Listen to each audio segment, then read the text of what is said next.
Shirtless प्रदर्शन का mastermind गिरफ्तार हो गया है। जो तस्वीर आई एआई समिट में, कांग्रेस के कार्यकर्ताओं ने टी शर्ट उतार दी, उसके बाद हंगामा बड़ा, बवाल हुआ, देश के अलग अलग शहरों में प्रदर्शन हुआ, लेकिन इसका मास्टरमाइंड कौन था पुलिस उसे खोज रही थी। और पुलिस का दावा है राहुल गांधी के साथ जो शख्स खड़ा है इसका नाम है उदय भानु, यूथ कांग्रेस का अध्यक्ष है। पुलिस ने इसे उठा लिया, पुलिस ने इसको गिरफ्तार किया और गिरफ्तारी के बाद पुलिस ने इसे कोर्ट में पेश किया है।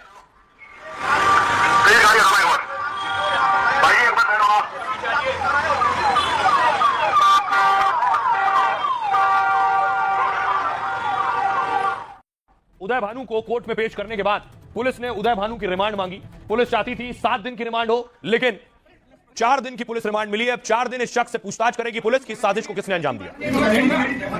भानु जी कुछ कहेंगे सर, कुछ कहिए।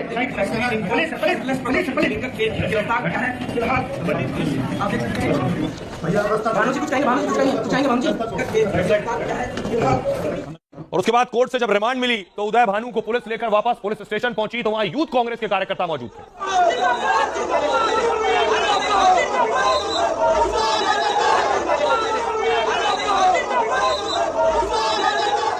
अब देखिए जरा कौन है ये। पुलिस ने यूथ कांग्रेस के अध्यक्ष उदय भानु को गिरफ्तार किया है। उदय भानु चिप एआई समिट में हंगामा करने के मामले में आरोपी है।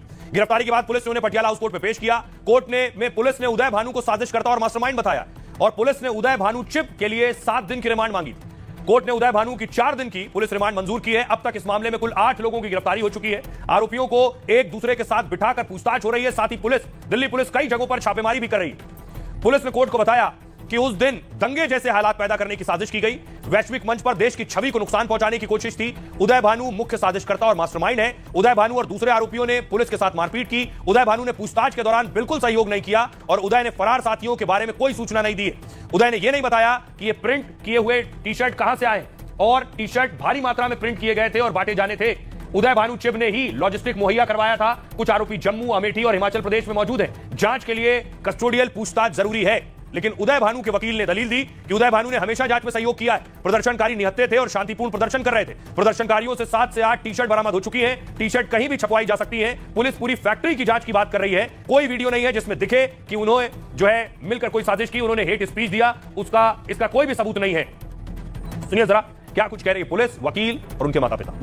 अब तक की जांच के आधार पर गहन षड्यंत्र के तहत इस अपराध को अंजाम दिया गया है और इसके पुख्ता प्रमाण हमें मिल चुके हैं। इस प्रकरण की आगे की जांच क्राइम ब्रांच की इंटर स्टेट सेल को स्थानांतरित कर दी गई है। जिस तरीके से मामला चल रहा है, जिस तरीके से पूरा ये झूठ का पुलिंदा बना रहे हैं, आप कुछ भी बना दीजिए। कोई एविडेंस है क्या? कोई एक वीडियो दिखा दीजिए जिसमें यहाँ पे अग्रेसर पार्टी थे या फिर किसी गवर्नमेंट ऑफिशियल को क्रिमिनली असॉल्ट किया या कुछ किया या हेटफुल स्पीच दी। देवर देयर उन्होंने अपनी टी शर्ट उतारी, टी शर्ट दिखाई और उसके बाद उनका जो हालत है वो सब देश दुनिया के सामने है। ऐसा कोई एविडेंस नहीं दिया उन्होंने कि कोई मास्टरमाइंड है या कोई लॉजिस्टिक प्रोवाइड किया। These are all in the air. Tarnish तो अब हो रही है जब इंडिया में डेमोक्रेसी को किल किया जा रहा है। Being Indian, being nationalist, youth Congress का फर्ज बनता है कि जहां भी हिंदुस्तान के नौजवान के साथ जाती हो वहां वो फाइट करें। और इसमें मैं नहीं समझता उदय ने कोई गलत किया है, नौजवानों के हित में। अब देखिए महात्मा गांधी जी ने जब आजादी की लड़ाई थी तो उन्होंने, उनके साथियों ने उस वक्त अंग्रेजों के खिलाफ लड़ाई लड़ी थी। मुझे दुख के साथ कहना पड़ता है मोदी जी और जितने उनके साथी हैं, ये तो हिंदुस्तानी है। कम से कम आप अंग्रेजों से ऐसा हाल इंतजाम मत करो, ये भी तो हिंदुस्तान के। उदय को भी गिरफ्तार कर लिया हुआ है। मैं समझती हूँ कि जय मेरे बेटे ने जो कहा कि हम गांधी के मार्ग पर भी चलते हैं और जरूरत पड़ी तो हम भगत सिंह भी बन सकते हैं, तो मुझे उस पर गर्व है। उसने ऐसा कहा। आज भगत सिंह की जरूरत है हमें और सभी नौजवानों से मैं आह्वान करती हूँ कि भगत सिंह बनो और अपने देश की सोचो। अब देखिए इस पर सियासत भी खूब हो रही है। इस घटना के बाद बीजेपी भी हमलावर थी कांग्रेस के ऊपर, कांग्रेस पर सवाल भी उठाए। प्रधानमंत्री नरेंद्र मोदी ने भी इस पर बयान दिया। पीएम मोदी ने कहा वैश्विक आयोजन को नंगी राजनीति का अखाड़ा बना दिया। आप पहले से नंगे हो, फिर कपड़े उतारने की जरूरत क्यों है?